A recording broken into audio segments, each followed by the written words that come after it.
एक समय गौतम बुद्ध अपने शिष्यों के साथ भ्रमण कर रहे थे। भ्रमण करते समय सभी एक स्थान पर विश्राम के लिए बैठ गए। समय बिताने के लिए भगवान बुद्ध ने अपने शिष्यों को एक कथा सुनाई। किसी नगर में एक व्यक्ति रहता था। उसने परदेश के साथ व्यापार किया। मेहनत फली, कमाई हुई और उसकी गिनती सेठों में होने लगी। महल जैसी हवेली बन गई।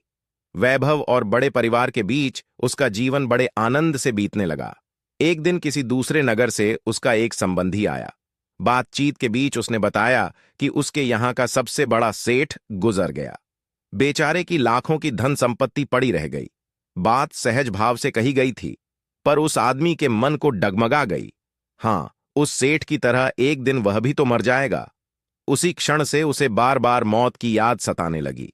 हाय, मौत आएगी, उसे ले जाएगी और सब कुछ यहीं छूट जाएगा। मारे चिंता के उसकी देह सूखने लगी।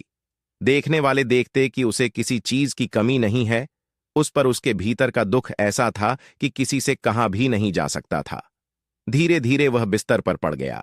बहुत इलाज कराया गया, लेकिन उसका रोग कम होने की बजाय बढ़ता ही गया। एक दिन एक साधु उसके घर पर आया। उस आदमी ने बेबसी से उसके पैर पकड़ लिए और रो रो कर अपनी व्यथा उसे बता दी। सुनकर साधु हंस पड़ा और बोला, तुम्हारे रोग का इलाज तो बहुत ही सरल है। उस आदमी के खोए प्राण मानो लौट आए।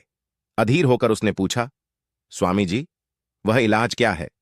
साधु ने कहा, देखो, मौत का विचार जब मन में आए, जोर से कहो, जब तक मौत नहीं आएगी मैं जीऊंगा। इस नुस्खे को 7 दिन तक आजमाओ, मैं अगले सप्ताह आऊंगा। 7 दिन के बाद साधु महाराज आए तो देखते क्या है कि वह आदमी बीमारी के चंगुल से बाहर आ गया है और आनंद के गीत गा रहा है। साधु को देखकर वह दौड़ा और उसके चरणों में गिरकर बोला, महाराज, आपने मुझे बचा लिया।